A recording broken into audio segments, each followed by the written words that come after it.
tous! Un Mother! Un Mother! Enfin un Mother encore! Oui, toujours des Mother, j'adore! J'adore, je surkiffe, enfin! Ah! Ça me faisait très envie de vous montrer celui-ci. C'est un de ceux que j'ai depuis le plus longtemps. C'est un de mes préférés. Et c'est un Sud-Américain. Mother brésilien! Oh yeah!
Il est beau, ce Mother brésilien, et comme un peu tout le temps, j'ai une des dernières variantes. Mais vous verrez, c'est pas tout. Ça se discute. Nous verrons. Bon, alors, déjà, enlevons cette superbe baïonnette, nous en parlerons tout à l'heure. Alors, il faut savoir que les Brésiliens ont acheté beaucoup de Mother. Mais alors, beaucoup.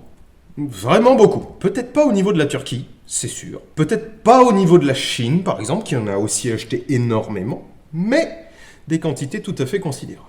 Rangeons un peu celui-ci, et parlons déjà des premières variantes. Le premier, c'est le modèle 1894. Le 94 brésilien, c'est pas du tout le 94 suédois, ça va sans dire. Non, lui, il ressemble plus au 93 espagnol. Il y a eu des fusils, et des carabines, modèle 1894. Et leur différence avec le 93 espagnol, c'est que déjà, elles ont une planchette magasin qui est chanfreinée à l'arrière, donc ils peuvent refermer sur un magasin vide. Ils sont bien entendu marqués du Brésil un peu partout. Ils portent les superbes armoiries du Brésil, on en reparlera.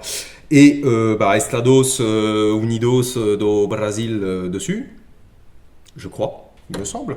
Estados Unidos do Brasil, c'est tout à fait ça, avec un accent pourri. Un accent pourri et pas de mémoire.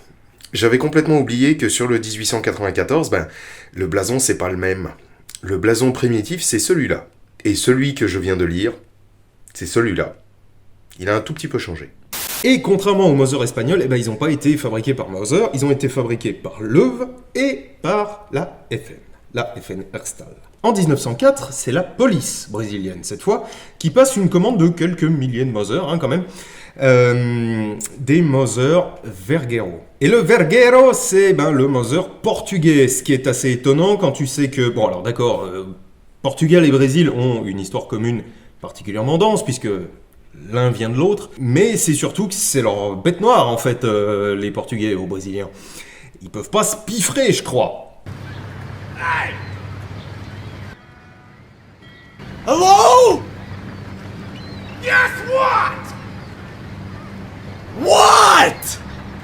Fuck you! Enfin, en tout cas, ils aiment bien se foutre de la gueule des Portugais. Mais bon, écoutez, on prend ce qu'il y a de bon. Je n'ai pas de Mother portugais à vous montrer. Ça vaut un peu des sous, je trouve. Un peu trop, d'ailleurs, pour ce que c'est. Mais peut-être. Ça viendra. Ça fait partie de la liste. Ils ont comme différence avec le portugais que ils sont marqués du Brésil et que généralement ils portent PDF, si je me gourre pas. C'est Force publique du district fédéral. Et puis ensuite, on a deux variantes très rares chez Mauser qui sont les 1907 et 1908 brésiliens. Alors le 1907, c'est jamais qu'un 1904 commercial de chez Mauser, mais frappé aux armes brésiliennes. Et le 1908 brésilien, c'est un 1908 commercial de chez Mauser, mais pareil, frappé Brésil. Brésil! Alors, je vous dis rare, pour le 1907, c'est le cas. Pour le 1908, c'est le cas, mais que pour les exemplaires vraiment purs, qui sont bien restés 1908 à fond la caisse, parce qu'en fait, ils ont été beaucoup transformés par la suite. On verra après pourquoi et comment. Alors évidemment, 14-18. Il se passe un truc, on l'a déjà vu moult fois. Bom de rua, colega!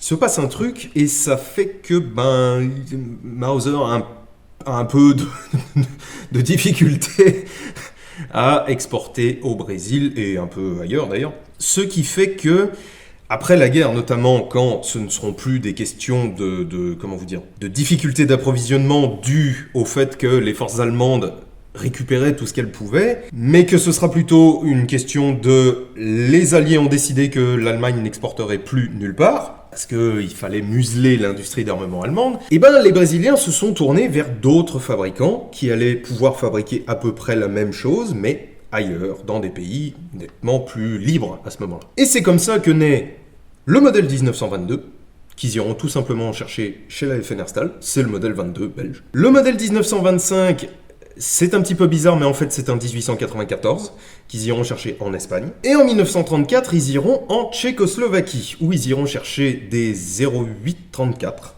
du coup, qui ne sont jamais qu'en fait des 1633 tchèques. Je sais, ça fait beaucoup de chiffres d'un coup. Je me suis transformé en comptable. En fait, évidemment, les modèles préexistaient, mais les Brésiliens ont collé leurs propres appellations sur les armes qu'ils recevaient. C'est donc le modèle 0834 qui est en fait un tchèque. Sans aucune modification, si ce n'est Estados Unidos do Brasil. Avant de continuer, tirons un petit peu. Je me suis prévu deux types de munes.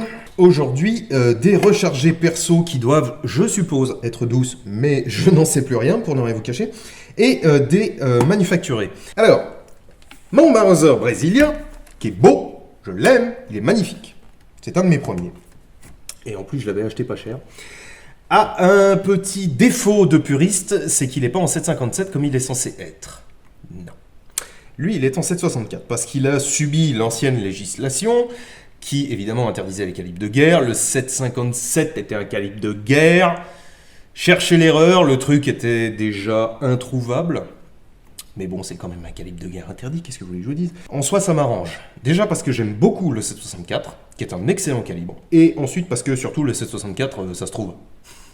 Ça se trouve encore relativement facilement. C'est un petit peu plus compliqué de trouver des munitions qui le ménagent un petit peu, c'est-à-dire pas des munitions de chasse avec des recuits à la pisse ou des charges de dingo, mais quand même, ça reste plus simple. Alors, commençons déjà avec mes miennes que j'avais faites. Ça fait un gros bail, donc je ne sais plus du tout comment je les avais faites, mais elles sont faites et je les ai, donc je vais pas me plaindre. On va en mettre 5. Allez, c'est vrai. Yo. Munitions de manipulation, rassurez-vous. Fire. Et FUF. Ça me fait bizarre de compter en allemand. Allemagne et Brésil ont eu quelques différends. Il remet Kedira. Cinquième. Mais où vont-ils s'arrêter? 5-0. Même s'ils se sont jamais battus l'un contre l'autre. Je vous expliquerai. Oh. C'est parti.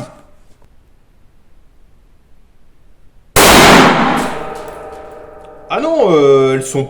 Bon, elles tapent pas très très fort, mais elles sont pas si gentilles que ça quand même, mes munes là.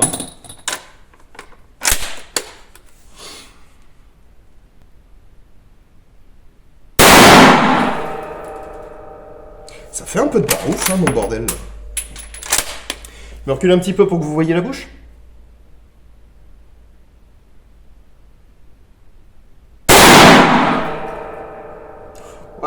ça va, je les avais rechargés tranquillou, hein. Ça pète quand même un petit peu.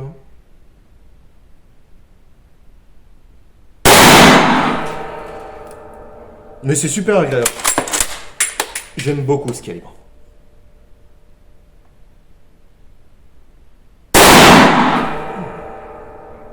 C'est super sympa. Tiens donc, pourquoi a-t-elle collé celle-là? Non, pas de surpression. Non, rien de particulier. C'est sympa de tirer avec un Mauser élégant. Et ce truc est élégant. Plus ou moins. Parce que c'est vrai qu'avec ces doubles bâtons de bretelles partout, il fait un peu monstre de Frankenstein, ce bidule. Mais malgré tout, il est vraiment sympa. Mais super sympa. Et comme le mien, donc c'est une carabine brésilienne, bah, il a presque tous les avantages d'un truc comme le Car 98 ou le Standard Model ou des trucs comme ça, si ce n'est qu'il est un poil plus lourd, je trouve. Il a vraiment un peu de viande et on sent que le canon est épais, il est équilibré relativement vers l'avant, là juste à l'arrière du tonnerre. Bon, il piochouille peut-être un petit peu. Je ne connais pas de 1908 fusil, j'en ai jamais vu à ma connaissance. Je suppose que ça doit être des bestioles quand même pas mal lourdes. Du coup, en 1935, l'Allemagne a décidé d'envoyer chier tout le monde, pour d'assez mauvaises raisons, mais c'est pas grave, elle le fait quand même. Et donc, Mauser peut reprendre les exportations, en violation totale du traité de Versailles, hein, bien entendu. Et donc, en 1935, le Brésil décide de commander à Mauser le modèle 1935. Pratique. C'est un 1908. À la différence des marquages et d'un bracelet de grenadier un tout petit peu plus épais. Mais sinon, il reste sur le même modèle, qui avait déjà fait ses preuves, donc on ne change pas une équipe qui gagne. Enfin, qui perd, plutôt. L'humiliation pour le Brésil, battu 7-1. Je suis pas du tout amateur de foot, hein. Vraiment. C'est juste pour la blague. Une autre différence, c'est le curseur de hausse. Le 1908 a un curseur de hausse avec 2 boutons poussoirs. Il faut donc le pincer comme ça pour bouger. Le 35, lui, il en a qu'un. Une dernière différence, le fût a une rainure. Voilà, sur le 1935. Attention, attention. Ceci n'est pas un modèle 1935. On va en parler. Détendez-vous. Patience. Patience, j'ai dit. Je vais tout vous expliquer. Le déclenchement de la Seconde Guerre mondiale pousse le Brésil à gérer ses propres armes elle-même.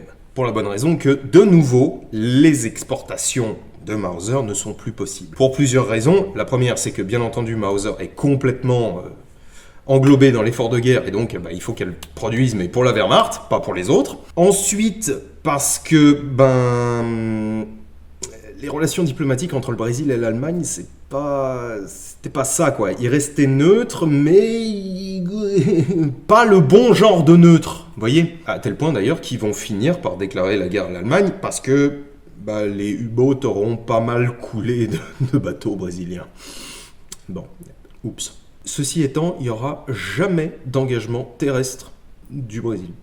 Donc en fait, ces Mauser ne tireront jamais sur leurs cousins germains. Donc voilà, le Brésil décide de développer son industrie d'armement. À tel point d'ailleurs qu'elle est toujours particulièrement sympathique. Bon, avec des marques civiles qu'on connaît, mais malgré tout, surtout des industries militaires, purement militaires, ce qui en fait par exemple une des grandes puissances sous-marines, même s'ils n'ont pas de sous-marin nucléaire. Le premier des trucs qu'ils font, c'est remettre des 1908 au standard suivant. Et pour ce faire, on va dire suivre 2 chemins différents. Soit on prend des 1908 fusils et on les transforme en 1935 fusils, soit on prend des fusils ou des carabines 1908 et on les transforme en fusils ou carabines 1935. Les fusils peuvent subir les deux, c'est-à-dire devenir des carabines ou rester des fusils. Et en l'occurrence, celui-ci, vous pouvez le voir et vous l'avez vu sur les plans macro, il est bien noté mode 1908. Or, les 1935 sont tous notés 1935 quand ils sont construits neufs, bien entendu. La plupart des modifiés 1935, des 0835, seront remarqués 0835. Celui-là, non. Celui-là aura le plaisir et l'honneur de recevoir une crosse de 1935. Mais le tenon de renfort de recul sur le 35 a une cavité qui permet de démonter le percuteur. Lui, comme vous pouvez le voir, il a toujours le tenon de renfort de recul du 1908. Donc, c'est un tenon de 1908 dans une crosse de 1935 avec un 1908 dedans. Il est un peu particulier le mien. Je n'en suis pas sûr, mais je suppose que le mien était un fusil. Pour la raison que, suivez bien mon raisonnement, il a ici une enture qui devait être, à mon avis, l'emplacement de l'ancienne épinglette, qui devait être celle d'un fusil. Donc je pense que c'est un modèle 1908 qu'on a transformé en modèle 1935 fusil, puis qu'on a transformé en modèle 1935 carabine. Ça n'est qu'une hypothèse. Mais elle me paraît correcte grâce à ça et grâce au marquage. Voilà. Donc celui-ci fait partie des survivants qu'on a un peu ressuscités à la truelle, si vous voyez ce que je veux dire. D'autant plus que, je vous l'ai dit tout à l'heure, le 08, il a 2 poussoirs sur le curseur. Le 35, il en a qu'un. Donc lui, il a encore sa hausse de 1908. Donc ces reconditionnements-là, c'est entre 1935 et, on va dire, la fin de la Seconde Guerre mondiale, tant qu'il n'y avait plus d'export possible. En 1954, ils se rendent compte que, maintenant, ils ont une industrie puissante. Et donc, ils vont continuer. En 1954, c'est l'arsenal d'Intayuba, donc c'est leur arsenal à eux, qui décide de prendre tous les Mauser qui leur tombent sous la main et de les reconditionner. Alors, ils prennent des 08, des 08-35 et des 35, et ils les reconditionnent tous au standard 08-34. 08-34, vous vous souvenez ? C'est le tchécoslovaque. Et surtout, ils sont tous dotés d'un canon neuf en 30-06. Alors, pourquoi pour assurer une unité de munitions avec les armes qui leur proviennent des États-Unis ? D'ailleurs, vous remarquerez que beaucoup d'armées ont fait ce choix en Amérique du Sud. On a vu le Colombien, les Chiliens ont fait la même chose et les Argentins aussi. Ces carabines, ce sont les modèles 954. Pourquoi 954 ? Parce que les Portugais, apparemment, ont une tradition, c'est de dénommer leurs armes avec les 3 derniers chiffres de la date. Donc 954, par définition, à moins d'être sous les fils de Charlemagne, c'est 1954. Facile, mais un peu alambiqué, et je sais pas pourquoi est-ce qu'ils ont choisi ça. Je sais pas, apparemment il n'y avait pas de promo sur les 1, donc ça coûtait très très cher à mettre. Voilà. Ces 954 ont une petite particularité au niveau de la crosse, ils reprennent la même crosse que le 35, et le 34 d'ailleurs, mais ils y rajoutent une plaque de couche enveloppante, exactement comme les Kriegsmodell allemands. Dernière itération des Mauser brésiliens, c'est le 968. Donc, modèle 968, vous avez bien suivi ce que je vous ai raconté. 968, il est sorti en 1963. Non, je déconne, 1968, bien sûr. Alors, ces 968 ont été transformés non pas pour l'armée, mais encore une fois pour les forces de l'ordre. Ils ont été rechambrés en 7,62 autant, ce qui est un crime, selon moi, mais bon, écoutez, que voulez-vous ? Et surtout, ils ont bénéficié de l'adjonction d'un manchon lance-grenade. Très probablement pour les opérations de force de l'ordre où il faut balancer des grenades lacrymo ou pas sur les manifestants. Bien entendu, ce lance-grenade sous-entend l'adjonction non plus d'une plaque de couche énorme en acier qui pourrait bien te fracasser la clavicule comme il faut, mais plutôt d'un talon amortisseur en caoutchouc tout pourri. Oui, mais écoutez, il faut faire pratique aussi de temps en temps. Et surtout, les organes de visée disparaissent. Il n'y a plus ce superbe guidon entre 2 oreilles ajourées qui sont typiques de certains des plus beaux Mauser, notamment le Mauser Perse. J'ai eu une mauvaise expérience de vente là, il y a très peu de temps. Désolé, je l'ai encore là. Donc voilà, ce guidon disparaît, cette hausse disparaît, et c'est une grosse hausse à tambour là, qui est mise sur le pont de culasse avec un guidon nettement surélevé. Ce qui lui donne un peu une gueule de P14, je trouve ça très moche. Et figurez-vous que ce modèle 968, à ma connaissance, c'est le tout dernier Mauser. Malheureusement, il a fallu que ça s'arrête un jour. Bon bref, avant de causer un petit peu des accessoires, continuons à tirer.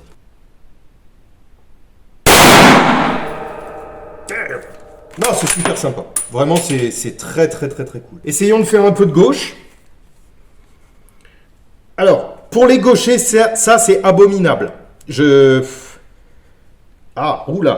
je risque de me faire mal, là.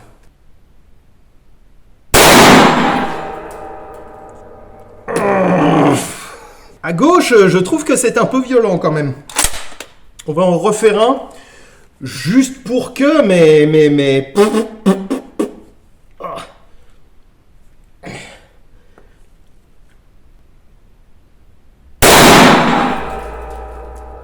Aïe. Aïe. Aïe. Ah non, c'est vraiment pas... C'est vraiment pas un Momo de gaucher, celui-là. Bon, alors testons avec la manufacturée cette fois. Je fire. Je fire The Reaper. Ah bah non, elles sont même moins violentes que les miennes, oh. Mettons-en 3.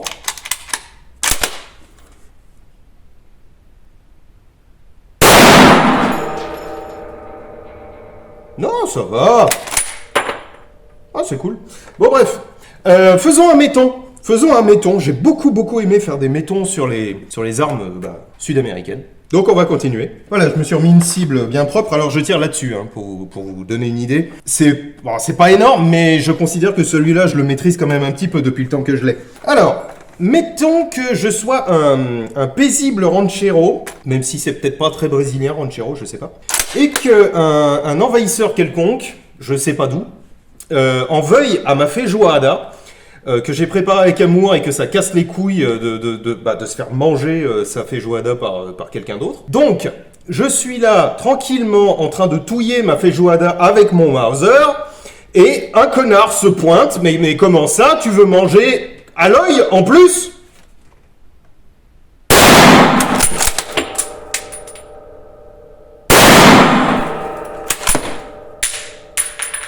Ben voilà. Voilà, je pense que je n'ai plus à me soucier.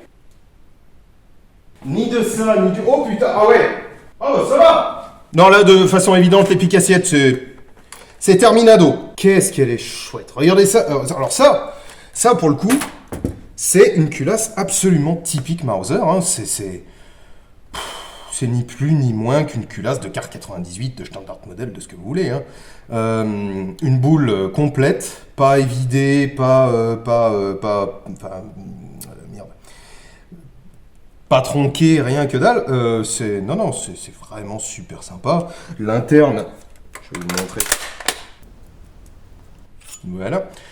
C'est tout à fait classique. Hein. Vous voyez, il y a les deux évidements qui permettent de rediriger des éventuels gaz suite à une rupture d'étui. Les 3 tenons, 1, 2, 3. Le percuteur au profil tout à fait pareil, typique du Gewehr 98. Hein. C'est lui qui a inventé ça. C'est la fameuse culasse. C'est le fameux brevet. Le 30 octobre 1895. Voilà, tout est typique. Sauf que ça porte les poinçons de contrôle brésiliens, qui, figurez-vous, sont des lettres grecques. Ça aurait pu être, je sais pas, des ballons de foot, ou des pin-up en bikini, mais non. Ils ont décidé de mettre des lettres grecques, parce que visiblement, à l'état-major, devait y avoir quelqu'un de cultivé, donc vous en voyez un ici, c'est le bêta. Ici j'ai un alpha, doit y en avoir d'autres, là j'ai un autre bêta. Non, c'est un sigma, ça. Oui, c'est un sigma. Il y en a un petit peu partout. Ça, c'est des poinçons autrichiens, NPF. Bien entendu, le marquage de la Deutsche Waffenmunitionsfabrik, DWM, Berlin, qui a fabriqué celui-ci. Il y a donc des marquages grecs, des lettres grecques, et vous les reconnaissez souvent grâce à ça, de même que les accessoires. Vous avez vu un peu cette transition ? Appelez-moi PPDA. Enfin non, ne m'appelez surtout pas PPDA. Oh putain, vu ce qui est sorti sur son compte, je préfère pas. Alors, quelque chose que je vous ai montré tout à l'heure, c'est ça. La Bayo. Et bon Dieu, la Bayo du Brésilien, c'est probablement la plus belle de toutes les Mauser. C'est une de celles que je voulais absolument avoir, parce que...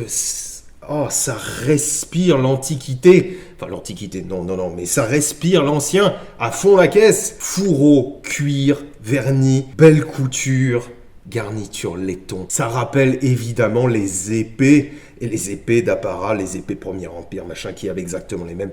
C'est superbe. Bon. Et donc, cette baïonnette là, avec son profil très élancé, très... ça fait vraiment arme blanche européenne. C'est dingue. avec bien entendu les poissons de contrôle, là vous avez le bêta. Alors avec son profil, ma foi, tout à fait germanique, ça reste évidemment un truc allemand. Hein. C'est d'une excellente qualité de fabrication, et il y a eu 3 fabricants. Koppel, Weyersberg et Simpson. Celle-ci en l'occurrence c'est une Weyersberg, Kirschbaum à Solingen. A noter qu'il paraît, alors il paraît, hein, j'en sais rien, mais paraît-il que la Colombie a eu exactement les mêmes, et qui aurait été fabriquée par Koppel.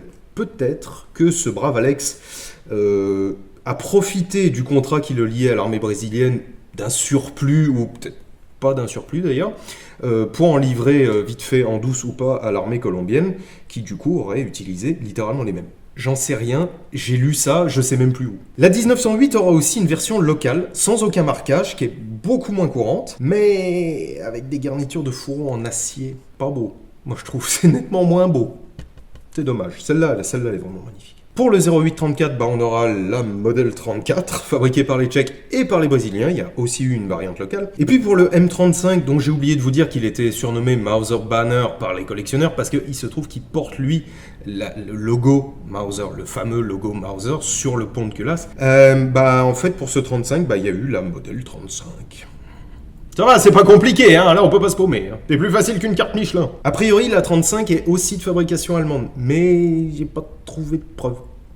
Donc je suppose, mais j'en sais rien. Tiens d'ailleurs, en regardant le pommeau là avec son marquage, sa lettre de contrôle, je remarque que j'ai oublié de vous dire un truc sur les marquages. Les Mauser brésiliens ont tous un marquage de crosse. Là vous voyez le mien qui est un petit peu atténué, c'est une grande étoile à 6 branches. Il y en a eu plusieurs, à ma connaissance 3. Il y a eu un petit drapeau qui doit être, à mon avis, un drapeau stylisé du Brésil, parce que ça ressemble énormément. Il y a le losange, et puis il y a le rond inscrit dans le losange, puis il y a B en plein milieu. Peut-être que le B est un poisson de contrôle, mais enfin le reste, ça fait très Estados Unidos do Brasil, hein, si vous voyez ce que je veux dire. Il y a eu un monogramme, je sais pas le lire. Vraiment, je ne sais pas ce qu'il veut dire ce truc. On dirait, vous savez, les logos des groupes de black metal bien hardcore, là. Les trucs, c'est des assemblages de zigouiwi et de spaghetti, tout ça mêlé. Et t'es censé savoir lire ce que ça veut dire, t'sais. Non, sincèrement, je sais pas vous, mais j'ai jamais réussi, moi. Et puis donc, il y a eu 7 étoiles à 6 branches. Je doute que ça ait un rapport avec la vraie étoile de David juive. Enfin, peut-être, hein, la DWM était encore tenue en sous-main par des familles juives, mais j'en doute. Sincèrement, j'en doute. Peut-être. Bon, allez, on va encore se faire 2-3 petits coups. Et puis après, on va se dire au revoir. Ça me fait très plaisir de vous montrer tous ces Mauser. Il y en a encore, rassurez-vous. Il y en a encore de prévus. Dont un, que je n'aurais jamais pensé vous montrer. Mais en fait si, parce que pourquoi pas. Ils sont pas mauvais du tout là, mes rechargements, je suis content de moi. Merde. Caméra, où es-tu caméra? C'est bon, la caméra est de retour. Faisons-nous un peu de tir rapide. Ça fera des jolis plans ralentis, où on voit en boucle que je loupe, que je glisse sur le levier. 3, 2, 1, clic.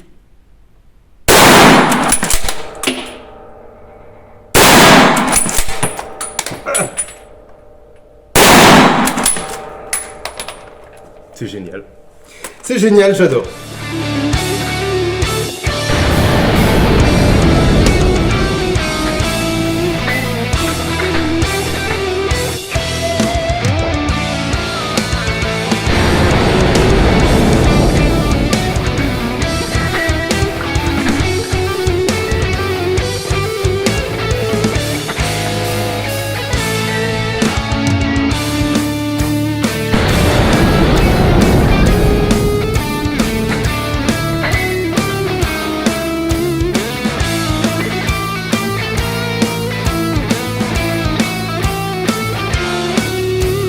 Ça faisait très longtemps que je l'avais pas ressorti celui-là.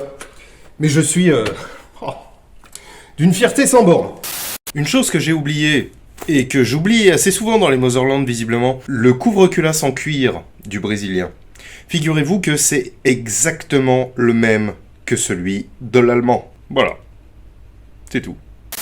Voilà, écoutez, c'était le Mauser brésilien et surtout les Mauser brésiliens. À partir de maintenant, j'ai déjà fait ça pour le Chilien, j'ai déjà fait ça pour les Turcs, j'ai déjà fait ça pour les Suédois. À partir de maintenant, je vais faire ça systématiquement. Si j'en aborde un, j'aborde toute la familia, quitte à faire un épisode en 2 parties si vraiment il y a trop de monde dans la Familia. Comment ils disent déjà Ah putain, comment ils disent déjà quand ils parlent des artistes médiocres, là, c'est... Oui, c'est le Motherland de la maturité.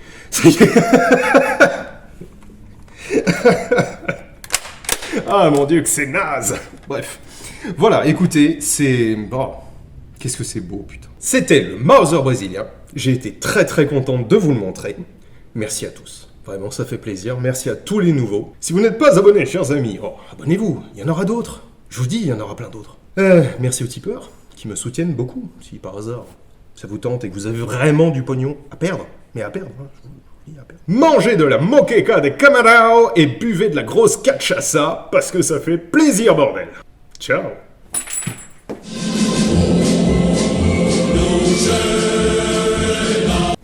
Ah oui, ce que vous saviez peut-être pas, mon filleul est brésilien. La bouffe et la picole, je connais un peu chez eux. Je connais pas le pays, mais je connais un peu, voilà, ce qui compte. Voilà. Et en plus, il est né le même jour que moi, donc ça fait plaisir.